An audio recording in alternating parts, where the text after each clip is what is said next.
Tension పడకు. నీకోసం వాడు కోడల్ని తీసుకురాలేడా? పెళ్లి చేసుకునే పనికి మనోడు ఎవర్రా?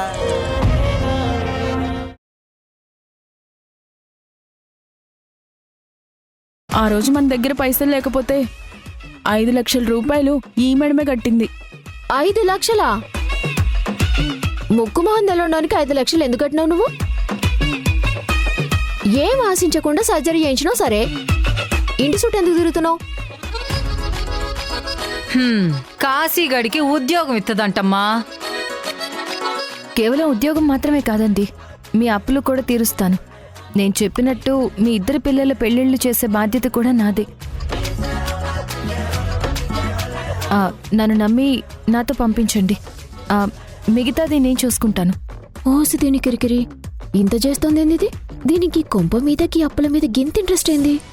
నా పెనిమిటి మీద ఏమైనా కన్నేసిందా ఏంది?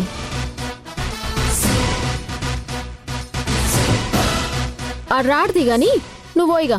ఎందుకు రాడు? రాడని చెప్పడానికి నువ్వెవరు?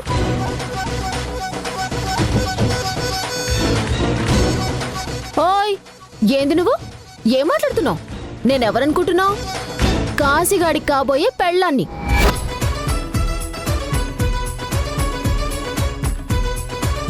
వాడు ఏడికి పోవాలి, ఎవరితో పోవాలి, ఎవరితో మాట్లాడాలి, ఇవన్నీ నా ఇష్టాలు. నేను చెప్తున్నా కదా, బరాబర్ రాడు. ఓకే, తనతో నాకు కూడా అవసరం ఉంది. ఈ ఇంటికి కూడా కొన్ని అవసరాలున్నాయి. ఆ అవసరాలు తీర్చడానికి నేను సిద్ధంగా ఉన్నాను కాబట్టే తనని తీసుకెళ్లే హక్కు నాకు కూడా ఉంది. నేను కూడా తనని తీసుకెళ్లేదాకా ఇక్కడి నుంచి వెళ్ళను. వామ్మో, ఈళ్ళేంది వదిలేస్తే గడి కోసం జుట్టు పట్టుకుని కొట్టుకుని చచ్చేటట్టున్నారు. సరేలేవే, గొడవెందుకు? గిప్పుడు వాడు ఆఫీసుకు పోతేనే మంచిది. గిప్పుడాడు కత్తి పట్టడం లేదు, పంచాయతీలు చేయడం లేదు. మన అప్పులు ఎట్టా తీరతాయి చెప్పు? గా ఆఫీసుకు పోతే 4 రాళ్లు వెనకేసుకుని వస్తాడు.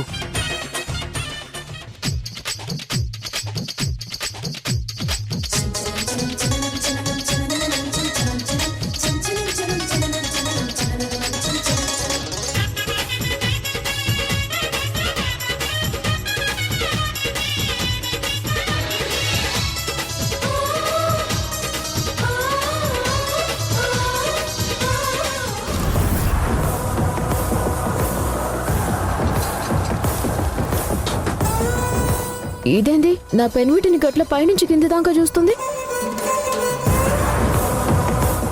ఈవిడేంటి యష్ని తినేసేలా చూస్తుంది? అత్త, చేపల కూరకి మసాలా నూరు. ఈరోజు మధ్యాహ్నం బావకి చేపల కూర వండి పెట్టాలని ఫిక్స్ అయిపోయినా.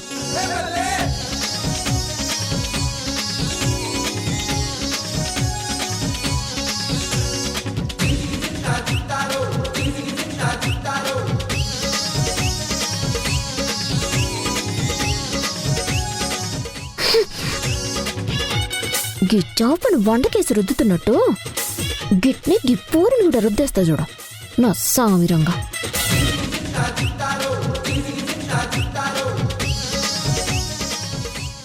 కాబోయే పెళ్ళానివా? చాప బొచ్చు పీకినట్టు నీ పొగరు కూడా పీకేస్తాను. నా యష్ని ఆఫీస్కి తీసుకెళ్లకుండా నేను ఇక్కడి నుంచి కదిలేదే లేదు.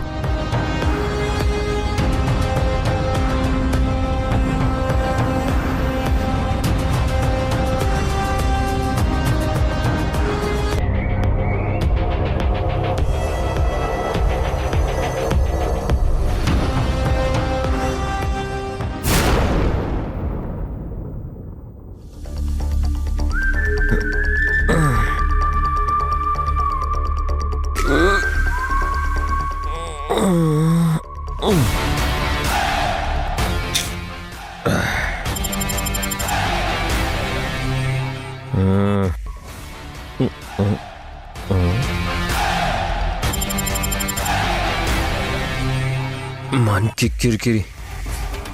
నువ్వు ఉన్నది ఇప్పుడు ధూళిపెట్లా కాదురా రే. రే కాశీగా, కాస్త రేంజ్ మార్చుకొని ఒళ్ళు దగ్గర పెట్టుకొని ఉండు.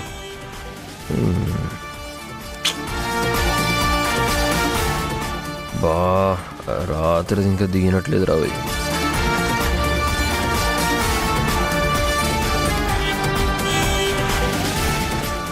రేయష్, ఆ, ఆ, ఏంట్రా అలా ఉన్నావు?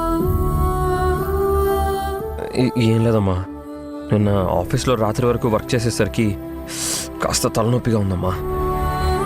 ఏం పర్లేదమ్మా, నేను ఇప్పుడే రెడీ అయ్యి ఆఫీస్కి వెళ్తాను. అయ్యో పర్వాలేదురా, అంత కంగారేం లేదు.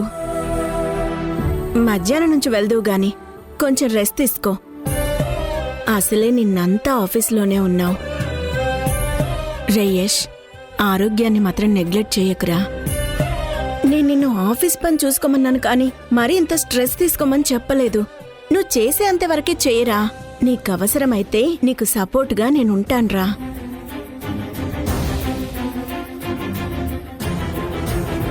యష్,